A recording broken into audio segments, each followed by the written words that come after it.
Come on in, come on in, come on in, come on in, come on in. Let's talk about it. Come on in. Listen, this is a big time week, big week. Let me greet all these people that are in here. Man, listen. I feel like this is the week of all weeks, man. I think it's go time. It's on and popping, and now is the time. Hey, shout out to you, Black Diamond, USC James. Thanks for all you do on the scene, on and off. I appreciate you, man. Your passion for God, family, Trojans, and Sunday school teaching is extremely good. Hey, thank you, my man. Fight on to you, family. Fight on. Hey, Tiny, what's up, man? We got this, family. We rise to the occasion. Hey, look, man, the closer I get, I just had one of my partners call me, man, and he said this. He said, Jay, he said, I'm worried. Shout out to my partner, man, Jamel Clark. Man, he said, Jay, I'm worried. And I said, hey, man, it's all good, man. We got this. We about to get it. Jay Walker's getting ready to come on here with me. We're going to talk about this game. Let me do this real quick. You guys know there's a war going on in Israel right now. I have about 6 family members, 6 cousins that stay in Israel. I got an opportunity to talk with one of them, two of them yesterday, and I seen some footage from everything that's taking place. I believe they got their apartment got hit, and they were looking for another location. I believe that's what she told me. So look, man, pray for all that's taking place over there.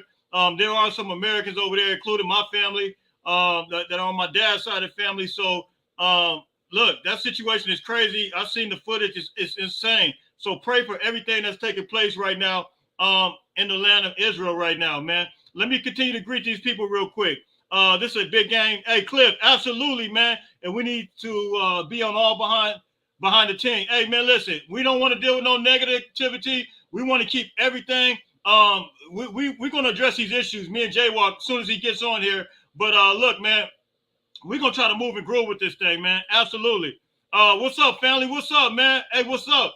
Hey, let's go. Let's fight on, fight on, fight on. Let's beat the Domers. Absolutely, man.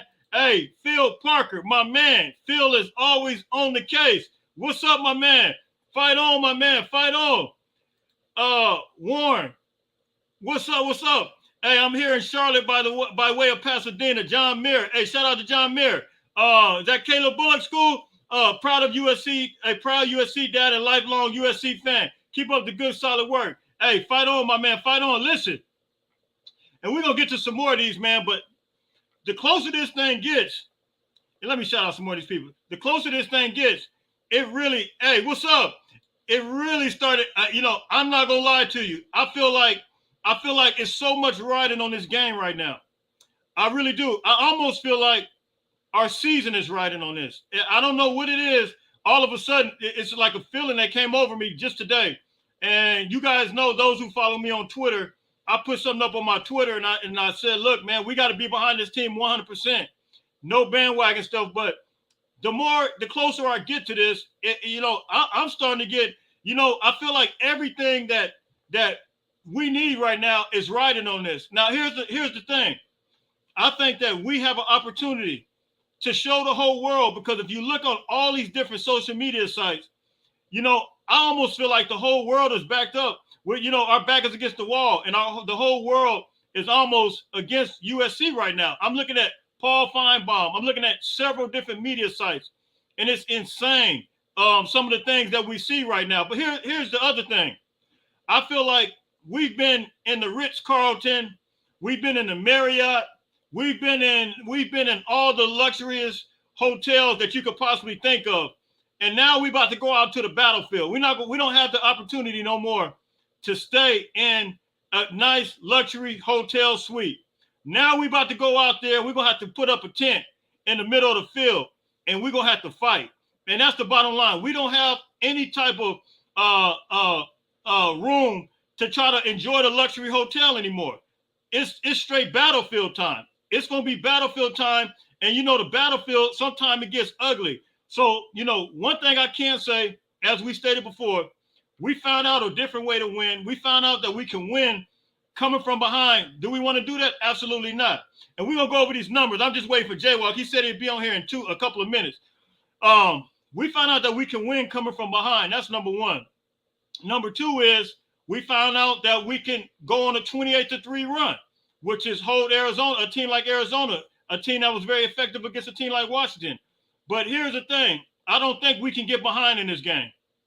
I don't think we can get behind, and I don't think we should get behind. So I think we need to come at this from another way, which is really establishing the run. Yes, we want to throw the pass, but I think it got to be some establishing the run that's taking place.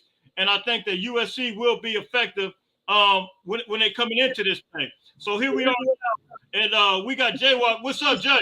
What's good? What's good? Man, I'm just kind of giving a pep talk action right now because, man, I really feel like, Jay, I feel like we got to come at it another way, man. Look, I feel like we've been in the Ritz-Carlton, we've been in the Marriott, we've been in all the luxurious hotels, and I feel like now we don't have the opportunity to be in that anymore. I feel like we got to be on the battlefield now. And it gets nasty on the battlefield, and I think it all starts this Saturday. Jay, what's your thoughts? Oh, it's definitely on the cracking. I mean, this is the rivalry of rivalries, you know? Yeah.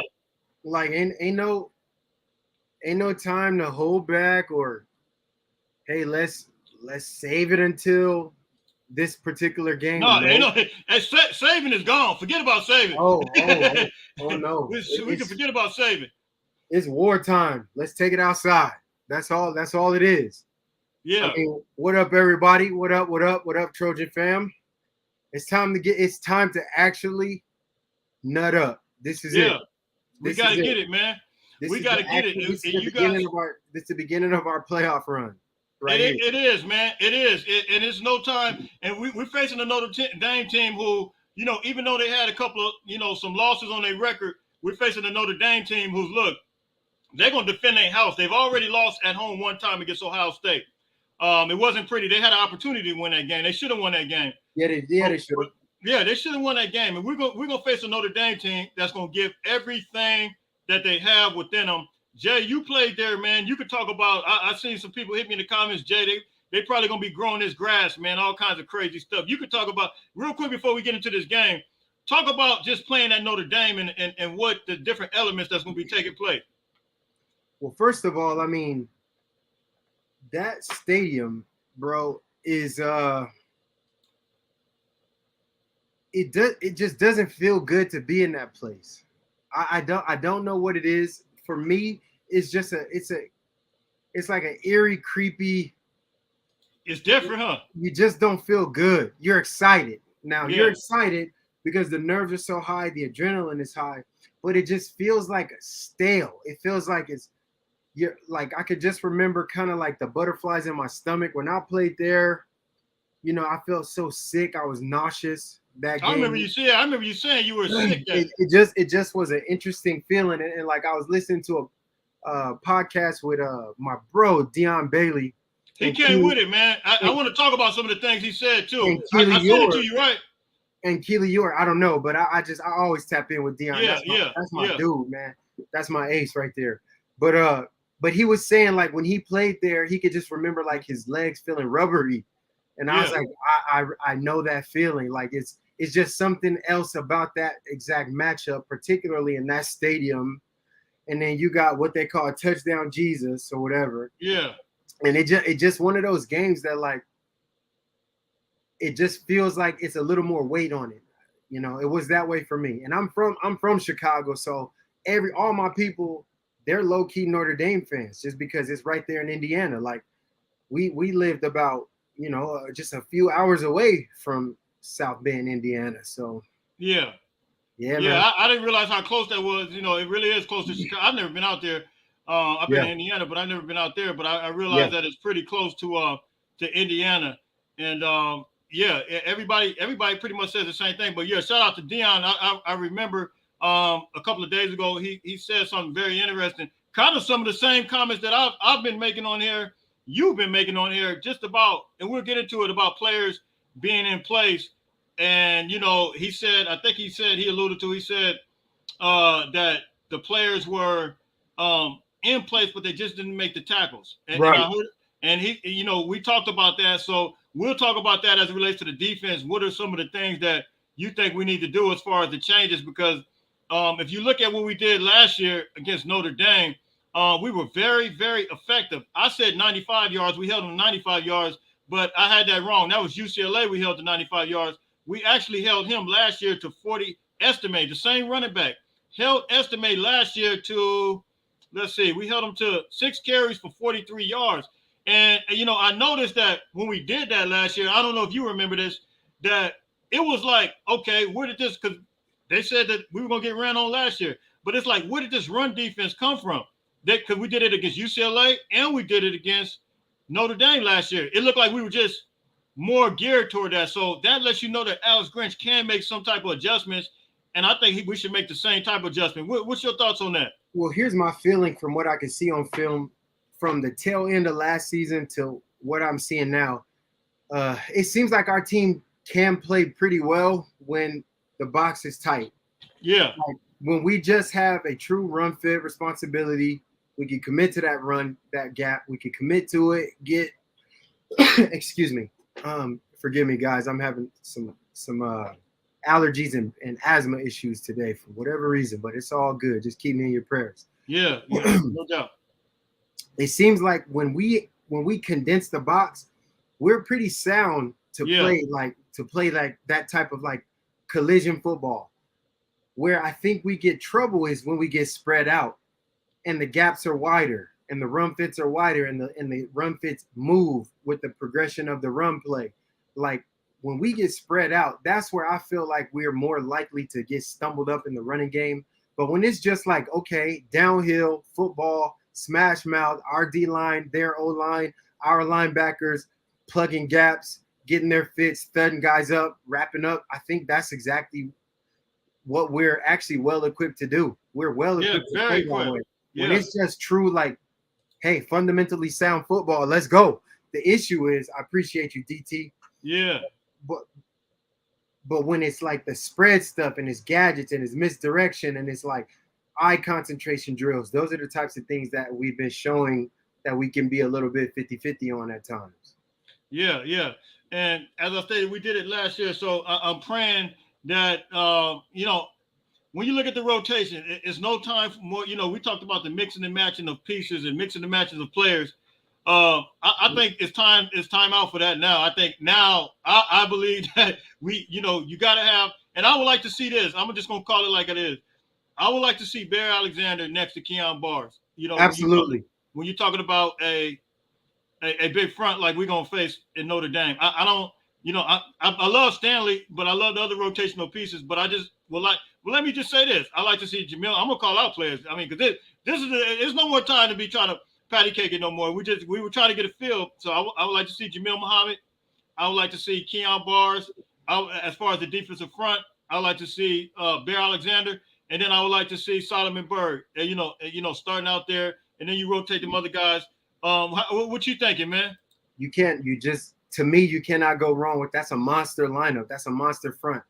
Yeah, that's a really monster front, and those are some of our more physical guys. Those are more dense bodies, big bodies, imposing guys who have been shown that they get paid in the trenches. So I don't have any quarrels with that lineup. Yeah. We'll get to some of these questions. Why do Caleb always go for the big play instead of the play that keeps sticking and moving? Now let me say something. Always, what's up? Is it Quinn? Yeah. Quinn Taylor. Quinn Taylor. Always that's a pretty strong term. Yeah. I don't believe Caleb always does anything. Right. He mixes it up very well. He's very unpredictable. That's what makes Caleb. He's kind of unorthodox and unpredictable. Correct. He mixes it up very well. I understand the question though. I do. So my answer to that is Caleb plays percentages. Caleb understands that in most short to medium range down and distances, most defenses play tighter because they're protecting the sticks. I believe that he has an intrinsic and an internal belief that that's where you can get a big play because everybody's so focused on stopping a first down that they're giving up certain things over the top. And he gambles. And you know what? Nobody complained when he's gambled in other short yardage, like 3rd and 3, and we threw deep balls for touchdowns. Nobody said a word. They said he's the best. So I recognize that situational awareness is required, game management is required, but I think that also keeps defenses honest in not playing us too aggressive all the time and then just being on their toes because that guy, he's unique. He's very unique, but I do agree. Sometimes I do wish that he might just check it down for a simple first down. I agree. But No I'm not doubt. Caleb, and I didn't win no Heisman, so I'm not one to question his No, tactics. Not at no all. doubt, no doubt.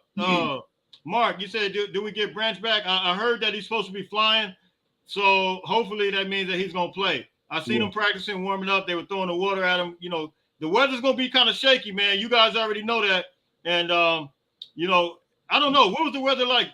The weather was pretty good when you were there. No, they just watered the field down, so the field was soggy. It was soggy, and the grass was there was blades of grass that was 7 inches long. Yeah, Field yeah. had 7 inches of one blade of grass, multiple patches of grass for 6 to 7 inches, and it was horrible. It was actually designed to slow our team speed down. So Yeah, and and it worked. it was kind of thick. It worked. Yeah, it worked. So last year, just real quick, going over these numbers, I didn't realize. I thought Caleb had well, he did. I think he won a Heisman in his game. Really, you guys remember he did the whole Heisman pose, but he went 18 for 22 last year, Yep. 232 yards, 1 TD. And he rushed. Austin Jones went 25 for 154 last year, and this was supposed to be. I think last year they had a better defense. If I'm not mistaken, they had a better defense last year. What you think? Notre Dame. It's questionable. I mean, they haven't given up too many points this season. They haven't. Their highest scoring game was Louisville last week. I think it was 34.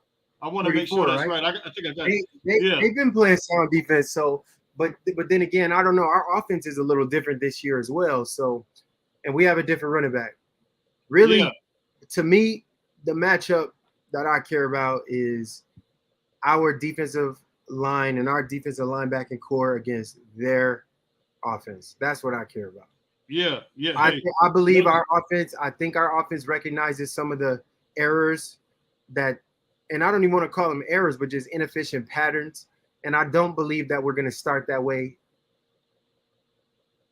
in another away game. Like, this is like you're used to it now. You know what it's like to travel and be in a hostile environment. You know what it's like not to be able to communicate. And now it's time to actually put boots on neck and choke people out, man. Yeah, no doubt. And so Jordan Addison had 3 receptions for 45. These were all the leaders. And then Drew Pine last year, 23 for 36, 318. And then Estime, as I stated, 6 carries for 43. And then Michael Mayer, 18 receptions, 98 yards. Michael Mayer is gone. Yeah. He had 18 receptions in that game? He had 8 receptions for 98 yards. Okay, I was going to say, ain't no way he had 18 receptions. Okay. Yeah. So he had a pretty decent game, man. And you know, I think they're going to utilize the tight end. And, you know, everybody, they were kind of down on Notre Dame. They said, oh, this is a Notre Dame team. But look, just given the location, I see it totally different. I don't think we're going to never get the same. Any team that anybody always talks about, I mean, it's always something different. And so all-time series, man, this series is let me pull it up here. Notre Dame leads the series 48-37, and they were on a 10-game winning streak, I think, prior to that. It's now a 1-game winning streak. We want to make it 2. I think USC, man. Do you, in your honest opinion, and I mentioned this coming out, do you really believe that this game, the whole season, is going to ride on this? No. I was talking to somebody, man. They, you know, we talked about it. You know, just the way we come out. You don't think the whole season? I mean, I know technically we could make the Pac-12 championship, but I'm talking about as far as the pace, the morale, everything. I mean, what are your overall thoughts? No, I don't believe that. I don't believe that. Well, here. So it's 2 ways. If the game does not go our way, then I believe everyone will write us off. Absolutely. Yeah. Yes, I do believe that. Because they're looking for an excuse to validate their self-doubt and belief. So the media, just given how we've been pushed already out of the picture. I mean, trying to push us out of the picture. Once you get out of the top 10, man, it's just one of the things. The propaganda, the media machine that is anti-USC will say that's it for them. They will write us off, right? Yeah. But if we win, they will not say they've arrived. Even if we dominate, they'll say, oh, they got through one test, but that was the first real test of the year. Right. They'll Right. always diminish our goals that we accomplish. They'll always undermine the results that we actually put on the table. They will say Ohio State played the game of their life and beat them at the last second. With USC, we can beat them by 3 touchdowns, and they'll say, well, they were supposed to beat them, right? This is a Notre Dame team that has already lost 2 games. They came in wounded. They came in beaten up. Now, what are the Trojans going to do against those Huskies? What are the Trojans going to do against those Ducks? What are the Trojans going to do against those Bruins? What are they going to do against those Utes? It doesn't matter. Guys, understand the narratives. We can't ever have the benefit of the doubt until we win the whole thing. That's just it. Yeah, bottom line. J-War, can you please explain in detail what our DBs are doing wrong? It looks like lack of skill, poor coaching, etc. You know, me and you talked about this. We talked about this, you know, and let me say this real quick before you answer that. And I thought about this today. It seems like our defensive tackles are tackling okay. It seems like our edge rushers are tackling okay. It seems like they're pursuing to the ball okay. So I kind of like this question. What is it that they're doing? How are they preparing different from those guys? Because those guys seem like technique-wise, they're okay. Or am I not looking at that right? So the thing is we've got good secondary players that haven't had that many opportunities to be tested in live competition. That's it. Like, you don't establish a great defensive secondary, defensive backfield without getting balls thrown at you. You have to see those balls in real game situations. You got to feel those receivers progressing into their route. You have to be challenged in real games in order to get the depth of reps recognition to play those balls well. So, like, Caleb puts balls so accurately that I'm sure it's hard to play defensive back at USC in practice, man.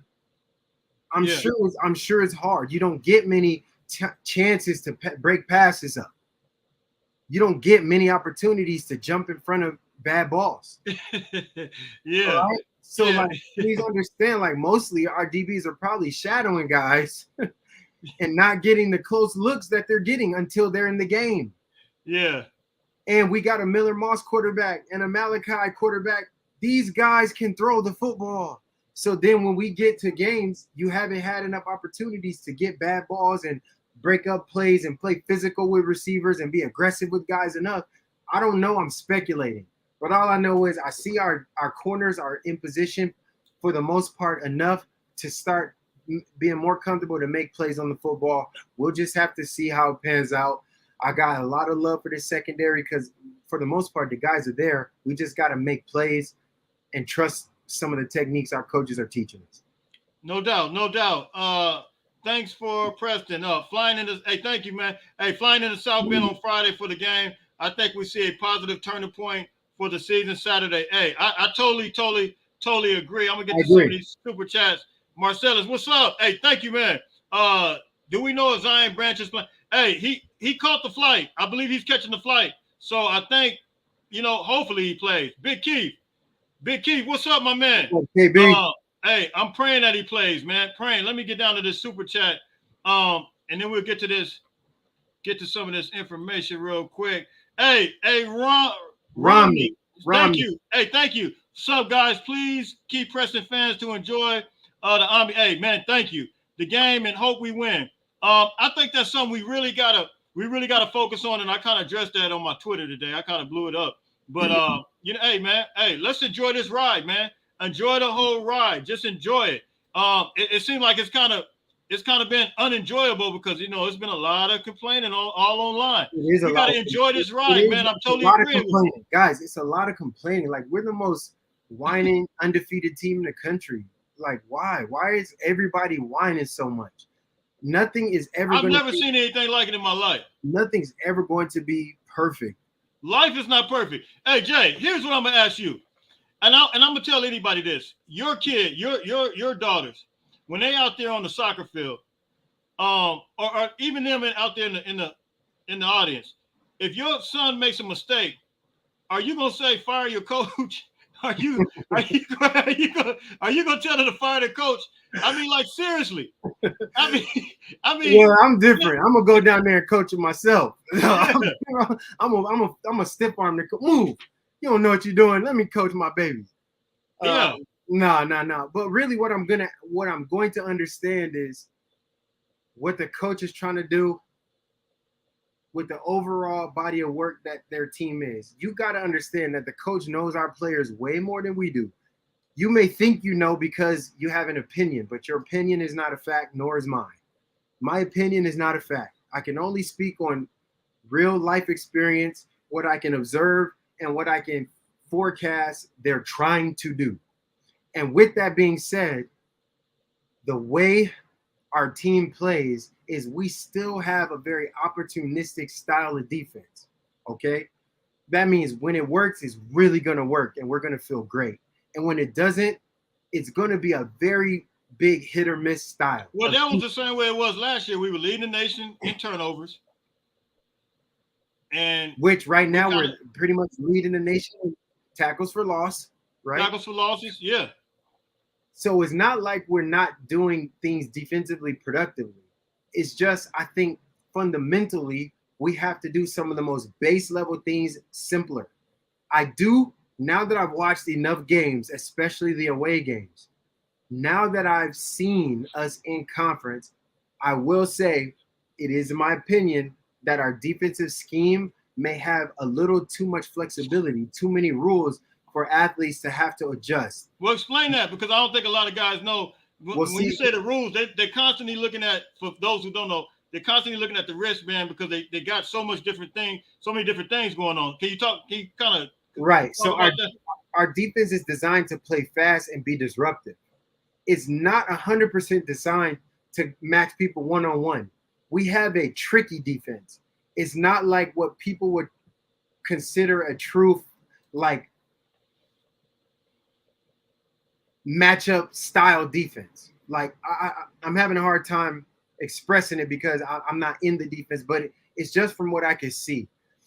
And it looks to me like our defense is designed to outwit and out scheme offenses to make them make a mistake. But if we make a mistake, it's really, really a bad one. Like our defense is designed to be played very effectively. Like you can't take a bad step. You can't do the wrong thing. You can't make the hesitant choice. You have to do it right, and then it works. If you don't do it right, we're gashed. Yeah. And it's a high accountability defense, which is why 2 weeks ago you get an interview from Bryson Shaw, our safety, saying we are letting our defensive coordinator down. We know what to do. They're putting us in position to make plays, but we are not executing. We are taking bad steps. We're not. So that still, to me, is a scheme type thing. If you're out scheming your players in the chance of trying to out scheme the offense, and they're getting us with basic type plays where we overthought the circumstance, sometimes you might just have to say, look, let's play it true to the technique, stay on this leverage side, and attack upfield. And we'll trust our athletes to win their one-on-one battles and then get home up front. Yeah. I don't know enough. I can't second guess the defense. I don't know the defensive coordinator. I do know that when I watch Alex Grinch's scheme, some of it is very brilliant, guys. Some of it is like absolutely brilliant if it's executed well and if it's timed and called appropriately. It's okay. Like, wow. Yeah. How remarkable. And that's why we get some of those wow factor plays. Yeah. Man, and so we're gonna pick that up, man. We got a fan that's a Notre Dame fan. He's a big time Notre Dame fan. He's been following, subscribe for a while now, man, and follows me on Instagram, follows me on, and he wants to come on. He said he's on his lunch break and he's out there in South Bend, Indiana. He thought I was gonna be out there. He wanted to show me around, but I'm gonna give him an opportunity in a second here.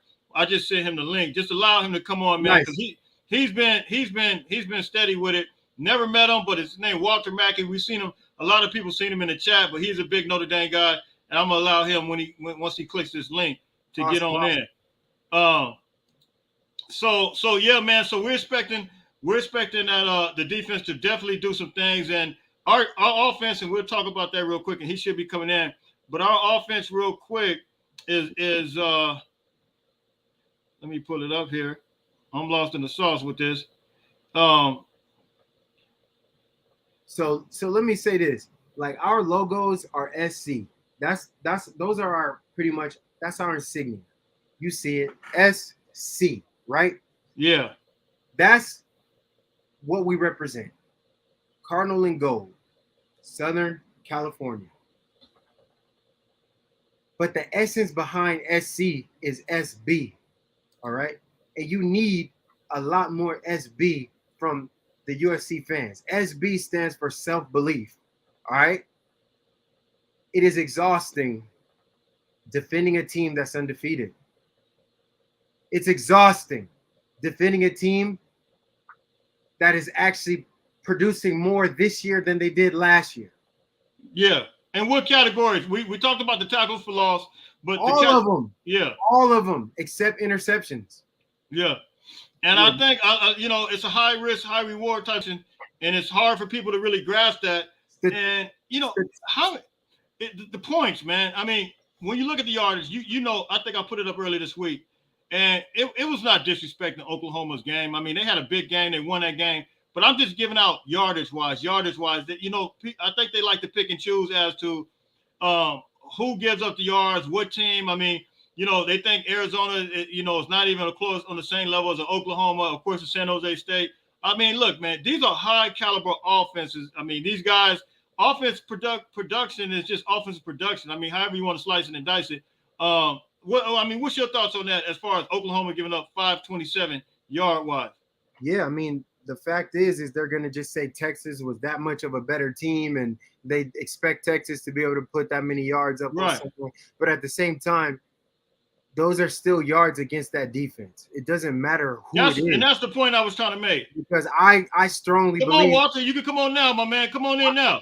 I sent the link to your Instagram. Yeah, I believe that the offenses in the Pac-12, the top offenses, can put up 450 yards against anyone in the country. Minimum. I really believe that. We have about 6 teams in this conference that will put 42 points or more on anybody. Yeah. And that's a fact. It's already proven we have 4 Heisman candidates in our conference. No doubt. Am I saying that right? Yeah. We got Caleb. Yeah. We got Bo Nix, Michael Penix, and Shador. Well, yeah. I mean, if you want to throw Cam Rising in there, you can throw. And they've been talking about Cam. Yeah. So, guys, we're playing against elite offensive weapons, man. Yeah. They're gonna score points. As long as we score more than them, it's okay. We're good. Yeah. All right. Yeah. Just recognize that it's okay. As long as we're scoring more than them at the end of the game, even if it doesn't feel the way you want it to, it's all good. All right. No doubt. I'm not dismissing the fact that our defense has had weaknesses, but so has our offense. Nonetheless, we're still winning games. We're still amongst the only teams in the country that's undefeated.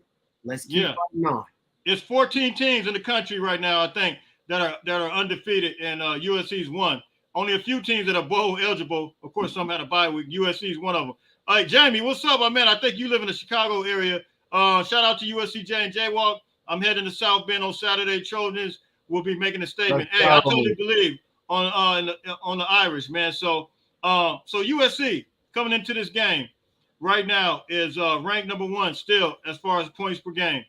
Points allowed, we rank 64. Total passing yards per game, we're ranked 2nd. Total rushing yards per game, we rank 45th. And we need to see that those go up. These guys can establish the run a lot more. Total yards, rushing / passing per game, 102 rushing, 78. I was gonna say 178. 78 passing. I'm sorry, that's passing 102, rushing 78. So Notre Dame is ranked 46 per game, points wise. They're not the highest scoring team, but they're kind of in the middle of the pack. points allowed per game, they're ranked 18th.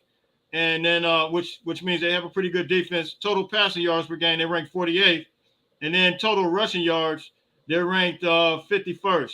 And in yards allowed, passes, and rushing, they're second in the country, and then 63 rushing. So we're gonna face, I think, a stout defense still. They're still, even though they got those 2 losses. I think they're still a stout defense, man. Absolutely. I agree. So their games that they played, of course, they played Louisville. That was their highest scoring game. They lost that game 20-33. That's the highest amount of points they had on them this year. Here is Walter here. Let me make sure I can. I do believe we could put 42 or more points on Notre Dame. I really do. So I don't know what happened. It says he's disconnected. My opinion is we can hold them. We can hold them under 28 points. I believe our offense can hold them to under 28 points as long as we don't allow their athletic tight end to just run amok. Yeah. And I think we match up pretty well on the outside at corner versus their receivers. That's my belief. I have a feeling that we can bottle up their run game for the most part. And then I'm hoping that our offensive line, which to me has been the surprising struggle of the season, in my opinion, is our O-line not showing up as consistent as I know that they are. I know they're good. Yeah. They just got to play more consistently. Because when we control the run game, which we probably will most certainly need to in bad weather, if there's bad weather, the game's going to be won up front, man. No doubt. Alex, he says, USCJ, our defensive line will be the fearsome force of. Hey, I totally agree. Just wait and see. I totally agree. I believe they're going to show up, and I believe it's going to be go time. Lucky Chain, I believe we can score on any defense. I do too.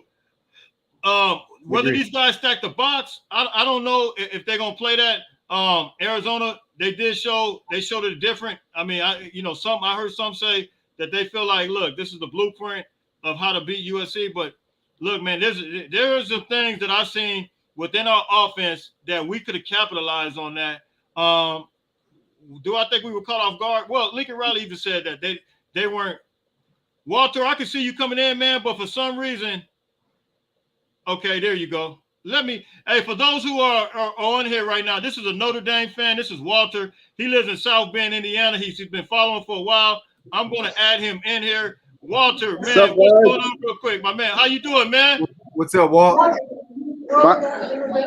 Hey, good to have you here, man. I see you on your lunch break, man. How you doing, man? Doing good. I'm on my last break now. I'll give a few minutes for you guys. How you doing, man? I've been doing good, despite that disastrous game against Louisville. Yeah. I was pulling for you guys in that game. Yeah, I know. Walter, what's the weather like right now, man? Kind of October-ish, but I know it's gonna be very rainy come Saturday. So, any of you USC fans going to the game, you might want to bring your ponchos. Okay. Hey, I thought, I wasn't for sure if I was gonna make it. I know you said you were gonna show me around the campus, man. But hey, I appreciate you, man. But what's your overall thoughts, man? Your overall feelings coming into this game, man? Here's my opinion. If Notre Dame can play their best game, they can win any game.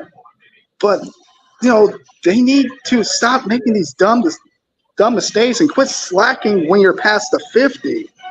I can't tell you how many times I saw that these past 3 weeks. I mean, it's pretty irritating. Let me ask you this. Are you impressed with Sam Hartman thus far? I know they were expecting him to be, coming from Wake Forest. Are you expecting are you impressed with him thus far? He's doing good so far, except for that last game. But, he has to do better this one. I mean, you can't lack on offense if you expect to win this game against USC.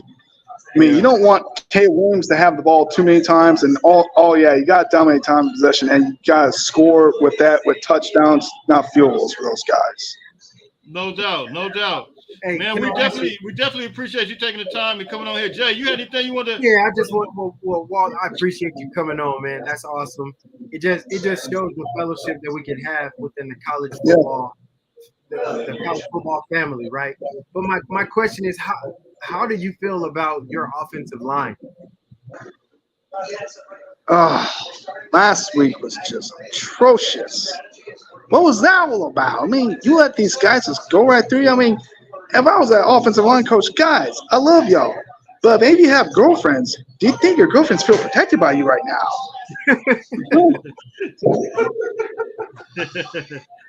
I mean, come on now. They might dump you for that D lineman who blew past you for the sack. Hey, man. Let me ask you though, Walter. What's the tone though? What's the tone from the Notre Dame fans and the staff, man? What is the tone right now? Like, what is everybody saying as it relates to this game? Do they feel like the whole season is riding on this game? Well, Walter lost to the sauce. championship hope are gone, but you can still get a big bowl game if you win this game and win the rest. You cannot slack in this game. Right. Hey, well, look, man. Hey, they're not gonna protect their girlfriends this Saturday, Walter. I'm just gonna let you know that, man. I know, but you have to protect your quarterback this Saturday. Yeah, you gotta protect him, man. Hey, you're right, man. And I'll say this. I think Reggie Bush should get his Heisman back. I think it was bogus. I thought it was bogus when he lost his Heisman. I mean, even I didn't think it was right for them to do that. I mean, he won this with talent and raw skill. Yeah. Well, The only time you hate him is when you try to face him. Well, hey, we appreciate you, Walter, for coming in. We're gonna finish breaking down this game, but look, man, you're always welcome, man. We definitely, and you've been on it. You've been coming on here for a long time, man. So I definitely appreciate Thanks, you, man. Walt. It's much love, no hostility. It's much love. That's me today. Hey, stay blessed, man. Stay blessed, Walter. You too. All Good right, talking, man. guys. Take care. Go out. All right, my man. God bless Walter, man. Walter. Hey, he was a wholesome dude. That was a very nice dude. Yeah. I wanted him to get the opportunity, man. So we're gonna finish talking about this game real quick as we get ready to wrap it up. But and so Louisville was their highest scoring game, and then you had Colorado. Well, I'm looking at you had Duke 21-14. They played mostly tight games. Of course, Central Michigan they beat 41-17, and then NC State 45-24. So they really. Some of the games were tight and then some of them weren't. So it's hard to really get a good feel for what type of Notre Dame team we really facing. But one thing I do know is that Notre Dame is not going to come lay down at home. They're going to protect their house. Jay, what you thinking? Notre Dame about to come fired up because there's a successful season for Notre Dame is to beat USC. Yeah. They're right now they are 2.5 point favorites. I don't know if you realize that. I do. They're 2.5 point favorites. They're expecting them to come out and just do their things, man. And man, we just got to stay focused, man. I think Jay, we're gonna talk about the keys to the game, real quick coming up. I think they really need to stay their focus. But if I ask you, what are the three keys? What are the three keys to the game right now for USC to get this W, man? Number one, set the tone at the line of scrimmage. Period. Both sides. Especially the offensive line. Yeah. We need to drive these dudes to the dirt and let our running backs work so we can control time of possession. Which leads me to number two, time of possession. We need to control the ball. We need to keep our defense out of situations where they're dealing with everything. And we need to take the crowd out of the game with smooth, consistent, steady ball management, hard running, protecting the football, finding our shots downfield, stemming off the run game. Number three, excuse me. Number three, wrap up, tackle. That is my number one. I'm gonna tell you right now. That is my number one key to the game right now. Secure the ball carrier. Secure the ball carrier. Yes. Nobody needs a desperation dive tackle. Wrap up, thud up, face them up, make sure everybody gets 6, 7, 8 hats on the ball, and that's how we will win this game with no problems. Do you think we have to? Do you look? Okay, well here's mine. I'm gonna say wrapping up is gonna be my number one.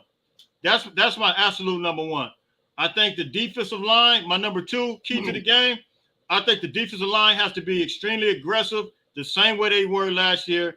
Holding estimate, same running back that they had last year, 6 carries to 43 yards. I think if we can establish that type of aggressiveness on the defensive line, I think we're really going to disrupt. Sam Hartman is not the most mobile guy in the world, but he does get the ball out if you give him time. I think we need to really get aggressive on that front, and I think we need to establish the run. I want to see the tackling, establish the run, defensive line, man. Those three things to me are a absolute must. We have to run the ball, man. I mean, Marshawn Lloyd, he only did it one time, 14 for 154, going over 100 yards. And I just think a guy like that who bust off runs that are like 24 yards, man, get this guy in the rhythm, please. Get him in the flow. Either of our two primary backs can have proven that they can do it. They're both dogs, so yeah. We should be able to punish them with our running game. We really, really should be able to wear them out with speed of play and our running game. No doubt. So we got some games coming up this week, man. But when we're talking about rivalries, man, I'm gonna put up. They got the top 25 rivalries that came out, and I want to talk about some of them real quick. Notre Dame. Let's see. Notre Dame and USC. Well, the first one is Army Navy. They had Army Navy, Alabama, and Auburn, Michigan, Ohio State, Oklahoma, Texas. Then number 5, they got USC and Notre Dame. Man, what's your thoughts on that as far as rivalries are concerned? USC coming in at number 5 with Notre Dame. What was number 4 again? Number 4 is Oklahoma and Texas. Oklahoma, Okay. Texas, Michigan, 3. Hey, we'll talk about that too. I saw that today too, man. That was kind of different. Michigan, Ohio State, number 3. Alabama, Auburn, number 2. Number 1 is they just picked the Navy. I mean, that's probably like one of the oldest rivalries ever. Navy and Army. Yeah, man. I think for crosstown, I guess that's appropriate. Yeah. Number five. I guess. Yeah. Yeah. I can see it. See it. Yeah, they got Georgia and Florida number 6, Miami, Florida State 7, Houston, Harvard and Yale number 8, Florida and Florida State number 9, number 10 is Cal and Stanford, Pitt and West Virginia 11, Texas A&M. I don't understand that. Texas and Texas A&M haven't even been playing like that. I think USC, UCLA should be up there. That's number 15. They got BYU and Utah ranked higher than that. They got Oregon State and Oregon ranked higher than USC and UCLA. That's crazy. Alabama, Tennessee, number 16. Oklahoma State, 17. South Carolina and Clemson, number 18. Mississippi State, Ole Miss, 19. Auburn, Georgia, 20. Michigan State, number 21. 22 is going to be Wisconsin and Minnesota. Michigan, Notre Dame, 23. And then you're going to have Georgia Tech, number 24. And then Lafayette, those two Ivy League schools, and Lehigh, they're going to be number 25. What you think about the top 25 of that, man? Some of them are sus. Some of them are real, but some of them are just manufactured to me. Yeah, no doubt. You don't think a rivalry is immediately, when you think of one school, you immediately think of their nemesis. That's a rivalry. When I think of Army, I do think Navy. When I think USC, I got to think UCLA and Notre Dame. Yeah. When I think Texas, I do think against Oklahoma, right? Yeah. Michigan, always. I associate Michigan and Ohio State. So those are real. Those are authentic. And you know, Auburn, Alabama, yes, I feel that. That's why I think we're at 5. That's fine. But some of them other ones, I don't know.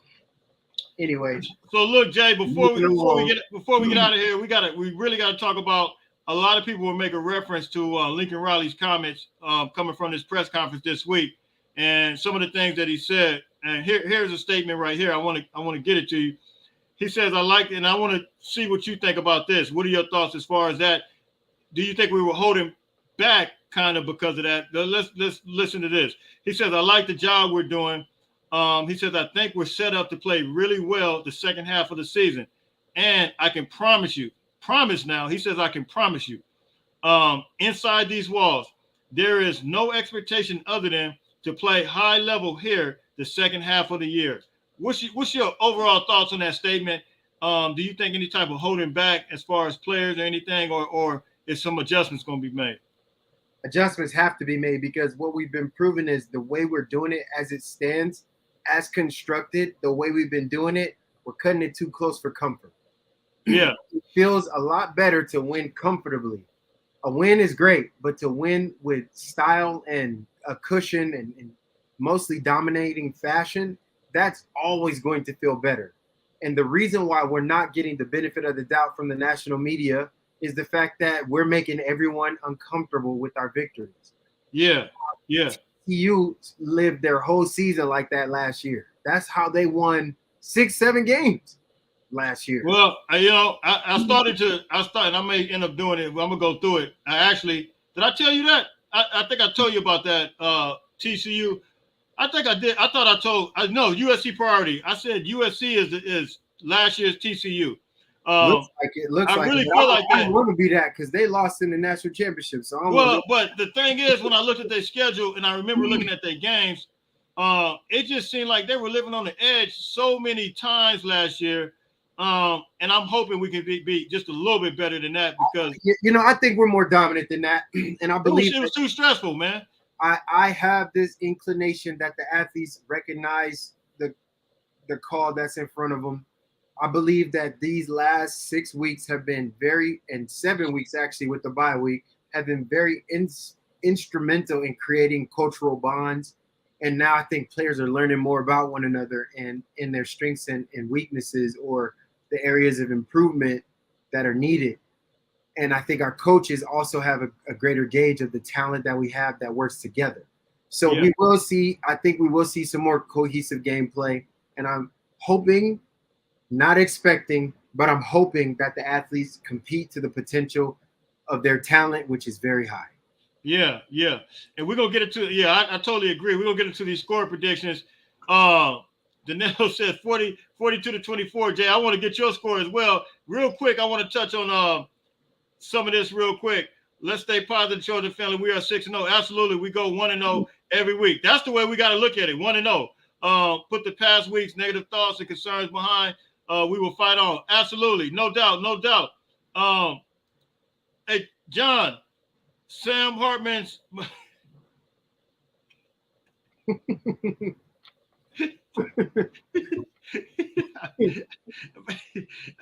yeah. All right, man. I'm not even. All right. All right. Hey, man. I haven't even seen it. Have you? Nope. No. Hey, I'm sure he clips it. Hey, look. USC priority. Makai Lemon practice. Yeah, I heard that he did, man. He was a heck of a DB in college at Los Alamitos. That's just I see Damani's possibly coming back. So hopefully we got the depth there, man. For him to be like that, I mean that's kind of saying something, man. Fight on USC is my favorite sports team. Then Texas Rangers. Hey, fight on. So Jay, what's your score prediction? And here we got something coming in. Okay, yeah. Oh, what's up, my man? Jay walking. All right, hey, Jay, my man. Hey, what's up, my man? You good? Watching the Dodger game. Hey, I appreciate you for even coming on, man. You got us beating Notre Dame 35-38. My score is kind of similar to that. It's not far from there. It's not far. I had him at 42-28. Okay, 42-28. Yeah, it's gonna be a hard fought battle. I'm not sure. Last year's game, I just want to, just kind of remind you what the score was last year. I'm not even gonna go on that, but I do think 37-27. I think we can squeak out with that, man. I know, some say 10 points, but I think we could do it, man. 37-27. I believe with all my heart, we're gonna see a different USC team. It's gonna be us. We coming out on top. I really believe this. Yep. USC 55-14. Notre Dame, Oklahoma kind of beat down. Wow. That was almost a score in the national championship game in 2005. That's wild. That's a big time school. Jaywalk is right about Bonnet. I have a question for you, Jaywalk. What was the difference in why USC made that stop at the end of the Arizona game? They looked more aggressive. And they held the team for 28. They went on a 28-3 run. Like, why can't you play like that the whole game? That's what I totally agree, Jay. So, teams that have championship mettle, which is why I said this team has championship potential, they will always find a way to win. They will always find a way to actually execute when it's needed. But if you look at that play call defensively, we were in the correct defensive front to handle that type of action. We were there, and our linebackers didn't take any steps backwards for the first time. Yeah. Red zone. I still see our linebackers step backwards before they do some of their reads, when really a lot of times you might need to just commit to the run and use your athleticism to redirect out of that action if it's a runaway or if it's a flow away or if it's a play action. But it's okay to step downhill first. What kills me is when I see us step backwards and then we let the offensive line or a receiver crack back us or chip us at the second level because we were hesitant to step up in the run game. So you saw us commit, you saw us explode, and you saw our team's speed. But again, the defensive coordinator made a great play call. Yeah. And the players no doubt did what they had to do, right? No doubt. So look, man, we about to get up out of here. Jay, I know we got to get ready to get up out of it. So look, man, we appreciate everybody for tapping in, man. I'm sorry. Can I just gotta know. I gotta know. I'm sorry to interrupt. But who you got Washington, Oregon? Who you got Washington, Oregon? Yeah, I meant to pull them games up. Wow, we got a couple of games. Yeah. I got Washington. I mean, the game is it's at home. You know, Oregon lost against Washington last year. The game is at Husky Stadium. I'm going with the Dogs, man. I just believe that. I mean, look, that's a hostile stadium too. It's a very hostile stadium. So I think they got like 70,000 plus. I don't think Oregon's seen anything like it this year yet. I think they got the weapons. They got a heck of a receiving core with Washington, but they got to be careful now. If Oregon wins that game at Washington, hey, we're going to have to buckle up big time. Okay. We're going to have to buckle up big time. What's your thought? That's a huge game, man. I got a feeling like Washington is going to stifle a little bit of their passing game. I'm sorry. I feel like Washington is going to struggle a little bit in the passing game from Oregon's defense. Their corners are playing super well. Yeah.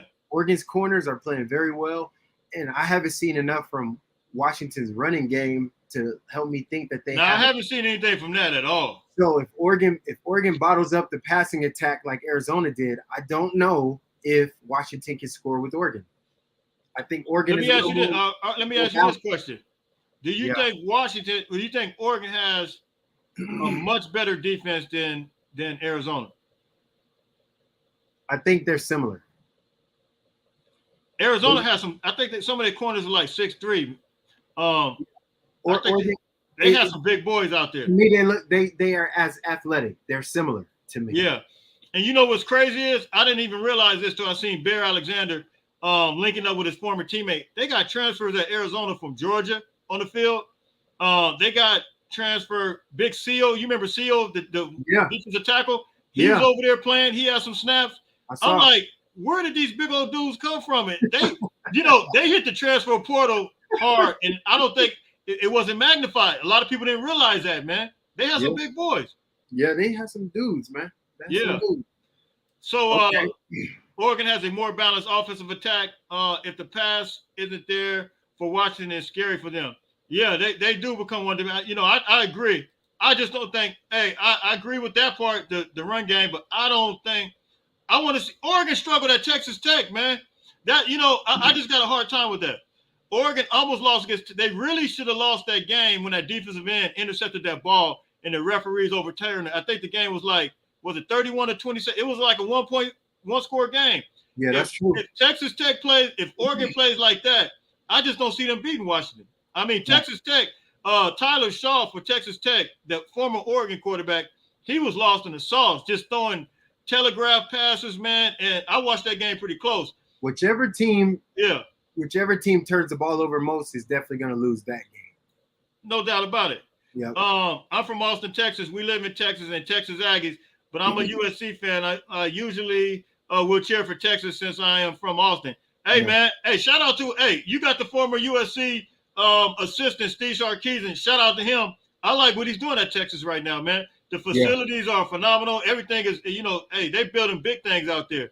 So look, you guys got the best. You guys got some barbecue too. Second to Kansas City, Missouri, where my dad is originally from. Kansas City got the best barbecue. I'm just gonna tell you that. Oh, okay, wow. Yeah. So look, man. Until later on, Jay, your final thoughts before we get up, because I know you got to get up out of here. Man. Final thoughts. Our players just have to recognize the urgency in this moment.